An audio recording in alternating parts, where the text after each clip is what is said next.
All right, everyone, welcome back to week 2 of our gambling challenge. And week 1 was not much of a success. So, as far as our total last week, we were 4 and 7 in our picks, and the only thing we really had to kind of hold our hat on was 2 and 1 in the touchdown parlay. So, we're looking for a bounce back week. Um, Stone won't be with us, but I'll pass it over to Jamie, see if he has anything to get us started off in a better note. No, we're gonna bounce back from a week one for sure. I will say, I was never good at the game pick side, so I got to really get it going for the player props. I think I got some good picks this week. Yeah, so the way the standings are right now, we added the touchdown parlay into our wins this year. So we got Stone is at 3 and 2, Jamie's at 2 and 2, I'm at 1 and 4. Looks very similar to last year. Hopefully that doesn't last very long. On the game side, I'll pick first, Stone will pick second, you'll pick third. That's just based off of units.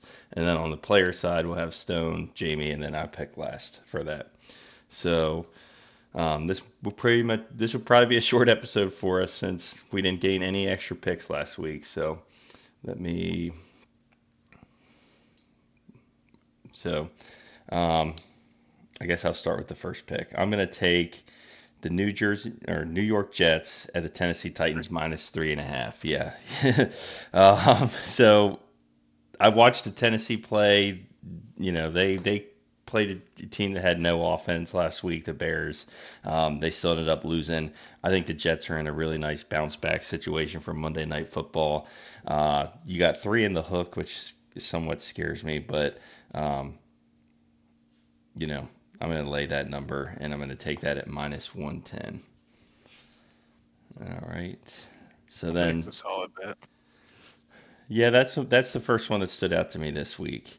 Um, Now I have Stone's picks here. He's not here this week. He's out on vacation.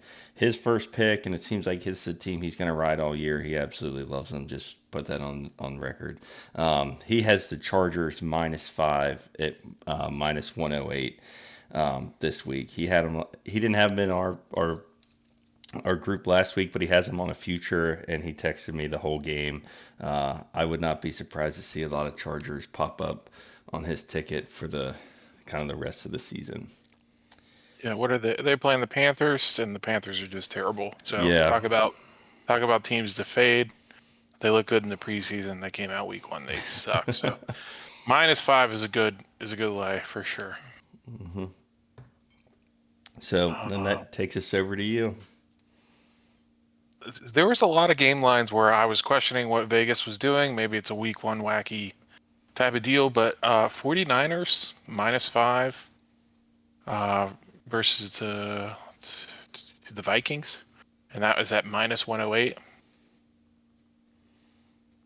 The Vikings beat the Giants, but the Giants are also terrible. So I'm not Hmm. really sure what Vegas is doing with the 5 points. I mean, 49ers just put up 32 versus what should be a pretty good Jets defense. So I don't understand the line, but I'll take it. Yeah, I you get would. it. Christian McCaffrey's out, but Yeah, but Jordan Mason looked great. Yeah. you would probably even lay this at like all the way up to 7. It's not until 7.5 that you'd be worried about. Really. And Think they win even by. then, I'm like, what are the Vikings going to do? Justin Jefferson has to go off for them to win. No They're doubt. not going to run the ball. So Yeah, so we'll see what that one I like that pick. And so it's going to loop back up to me. And I have the Rams at Arizona over 47.5. Now I had this locked it in all week. This is one of my favorite bets of the week. Both defenses gave up points. Both offensive scores points. I love 47.5. Didn't know why it was that low. My worry is I've now kind of evolved. I checked the weather. It is supposed to be a little wet in Arizona on Sunday, but I'm not going to go away from it. I already locked it in. So that's Rams Arizona over 47.5. that could go the opposite way. Stone last week mentioned the Eagles Monday night game that was a little wet, and that ended up it was a little wet. People were sliding, but they ended up putting up 50 odd points. So Yeah, for that could game, go the opposite way.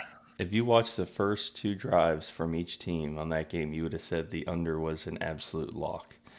Yeah, And then at the end of the game, it was and 50 exploded. points. Yeah.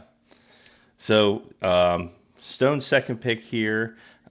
Same game, different line here. He has the Rams money line at minus 102. So not laying a lot of chalk this week. He's got minus 108, minus 102, but taking both Los Angeles teams for his game picks. So back All to right, you. I see a theme happening here with Stone. I'm waffling between a couple, but when there's two terrible teams playing each other, I think the under is always a safe bet.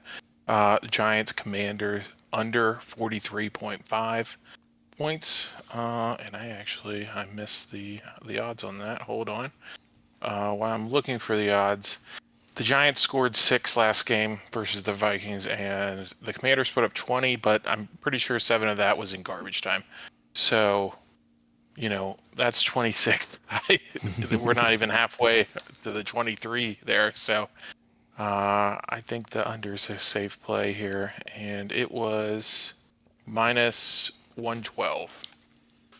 Minus 112. Okay. So that's going to lock us out on the game side. I can't take notes right now, but I'll make sure I update the spreadsheet kind of as we move forward. So I will pivot over into the player props. This is where Jamie dominated last season and is hoping to make a bounce back week. The picks are going to go Stone, Jamie, and then myself. So again, I have his little notes here. His first pick this week is going to be Ford over 49.5 rushing at minus 115. All right, so that's what he wanted to lock in. That was his first pick. That's where he's at with that. And so you're up next. Fellow pick, I feel I see a shift happening with some of Stone's picks, going with my running back strategy, and that's fine.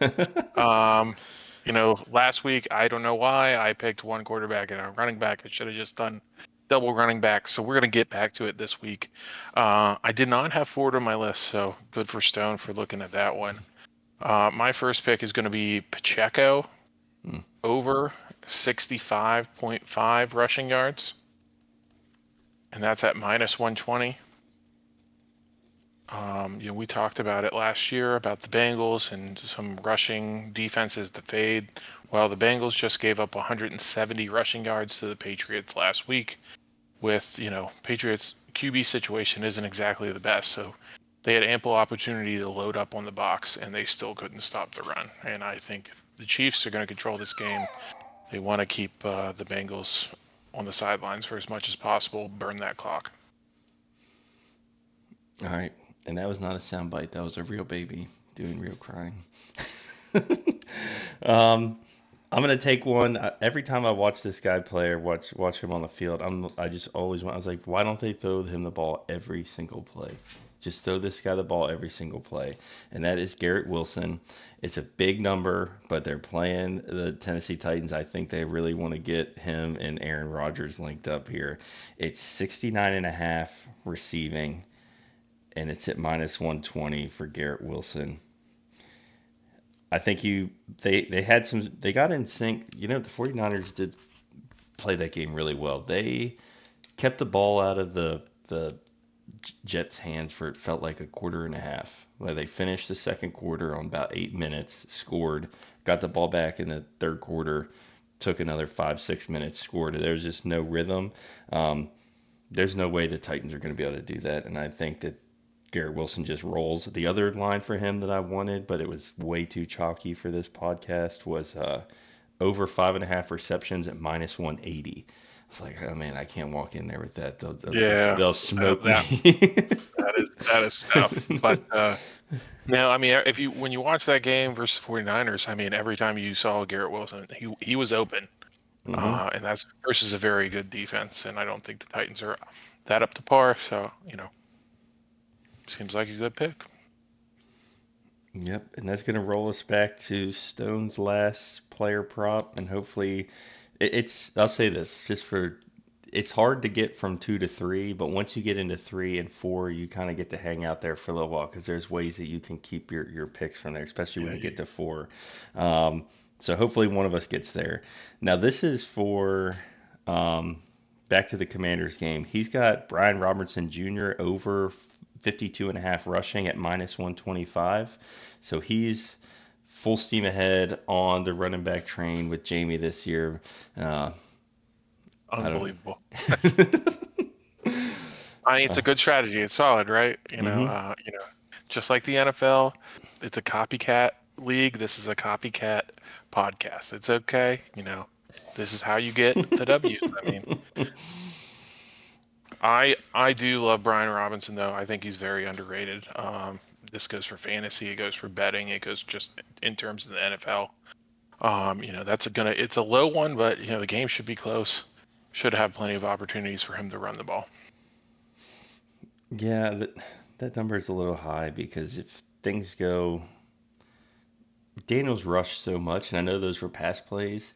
I would just to talk about it for a second. I would just love to see them in the first 15 get Terry McLaurin 3 targets, don't and get some kind of balance and rhythm. It just did not. It just didn't have that vibe last week. But um, I Yeah, digress. no, I completely agree.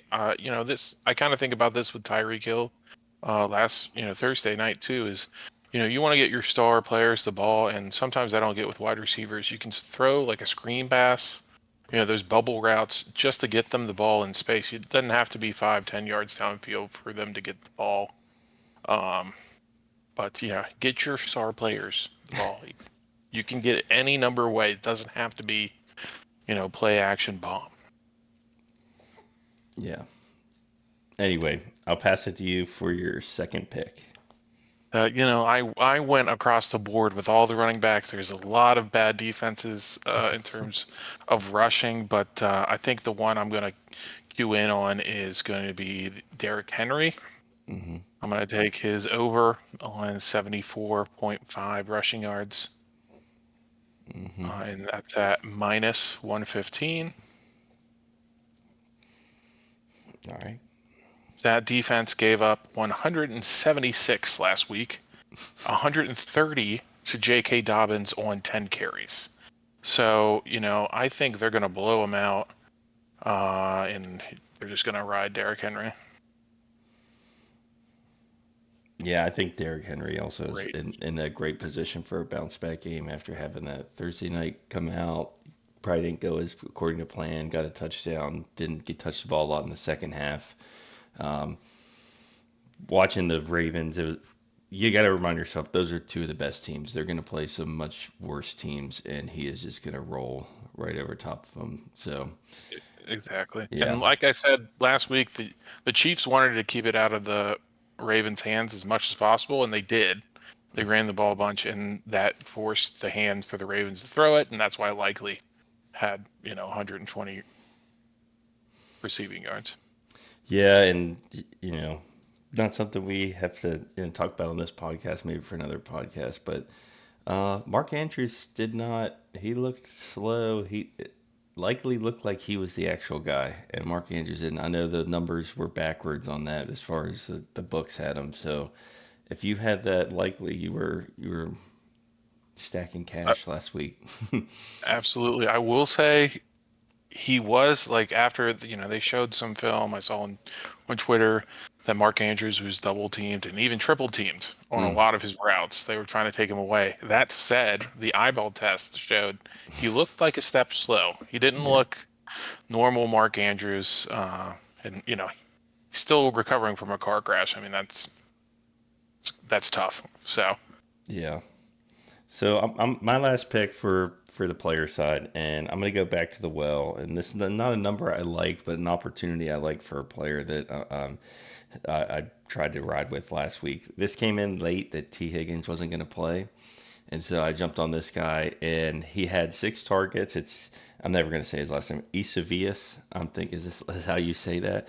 He had I six can't help you targets. there. Yeah, he had 6 targets, which was the same as Jamar Chase. They played down to their opponent. They lost to the Patriots, but he had 6 targets. He only caught 3 of them, but then he also the defender was called on offense or defensive pass interference on him twice. So he ended up in the 30s.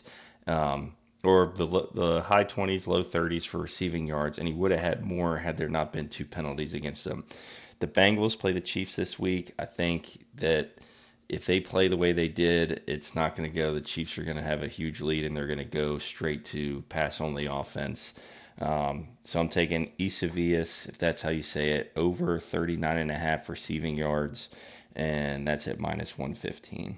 So that's where we're at with that. Solid reasoning. For the first week, I don't. The Bengals did not look good at all. Mm-hmm. I'm very worried about them. Some people say like, hey, they always look bad the first week.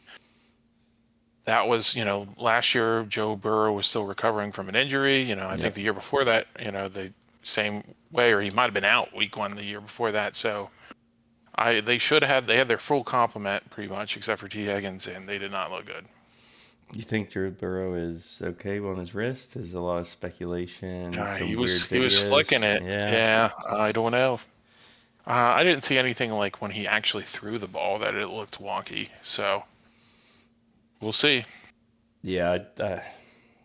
If it gets unhinged, I think it helps this line. That's kind of part of the reason. But of course, if Joe Burrow's hurt, this line is like dead in the water. So I'll click back over here. We'll do our touchdown parlay last. So you and Stone both hit your picks. I was the only one that didn't hit. Um, and Stone hit a plus 195 with the Stephon Diggs touchdown. He's high on Diggs early in the season, late in the season, fading him. And then you had the Pacheco touchdown. So we can't pick any of the. I had McBride. McBride had 3 red zone targets, did not get in the end zone. So we're minus 1 unit on the touchdown parlay. Now that we've used those players, we can't use them again. And let me forget it. I can only have one hand anyway because I'm holding the baby. I'll put it in there later. I'll go ahead and get Stones out here first because he had the most units on this last week, and he has a James Conner minus 105. Now this is a game I watched, so I can kind of maybe speak to it a little bit. They gave him like the first 11 touches, and I'm not saying that was by design, but the whole first drive before they came in with the backup and let him get an entire drive, he had 10, 11 touches all the way down the field. So Stone is going to put that. That was at minus 105, and I don't know why I can't type. I'll figure it out. Oh, I'm not signed in. That's why. It's view only. I'll fix it later. But he has James Conner minus 105 on a touchdown. So I'll pass it over to you for your pick. I'm gonna go with J.K. Dobbins Nice. at plus 135. We touched on, the Panthers are terrible. This was going to be another one of my running backs picks if they got sniped. But again, he had 130 rush yards on 10 touches last week. I think the Panthers are going to suck. I think they're going to want to run the ball and end this game quickly. I think he gets in there. And I get some non-chalk. Some equity, yeah. Yes, yeah, exactly. So I'm going to take one to try to get some equity back, but if I go 0-2, I will really start to reconsider everything that I'm doing here. I'll probably start picking some big numbers. I'm going to go kind of match up probably do a parlay in real life, but I'm going to match up the Garrett Wilson receiving yards. I'm going to cap that up with a touchdown. And that touchdown for Garrett Wilson is plus 155, which I think is pretty good value for a number 1 wide receiver that is going to get 10 targets in this game at least, and isn't playing a very good team. So that'll be our touchdown parlay. James Conner, say yours again, Jamie. Mine J.K. was J.K. Dobbins, yep, Dobbins and at then plus mine, 135. yep, and mine was Garrett Wilson. So we'll have that. Put that out there. Last week we got close to hitting 1,300 on the parlay. This one looks like it'll be a little bit less than that, just the way the numbers will kind of work out. Probably be closer to 9, 8, and the two that we hit last year were 750 and 820. So that's kind of right around winning range. But that's all I got to say about that. Do you have anything else, Jamie, before we close up shop for the week? Garrett Wilson has to score a touchdown sometimes. He's not going to go the whole season without a Yep. touchdown, so I don't think it's that bad of a pick. But no, I like the running back. We're getting There has to be some give though. Eventually, if we start getting these high picks, 8 running backs a week is going to be tough. So might have to start developing a different strategy if Stone is going to start using mine. So I'll have to get in the lab here this upcoming week and find a new move. I would tell you my strategy, but you don't want it. It doesn't work. No, I It's don't. not. It's not a strategy if it doesn't work. All right, I don't. Do you, man? Hopefully we can bounce back, get on the right side of this. But that's all I got for this week. I'll see everyone next week. Stone will be back next week. We'll have the triad. Um, I appreciate everyone's time, and I'll see everyone next week. Deuces.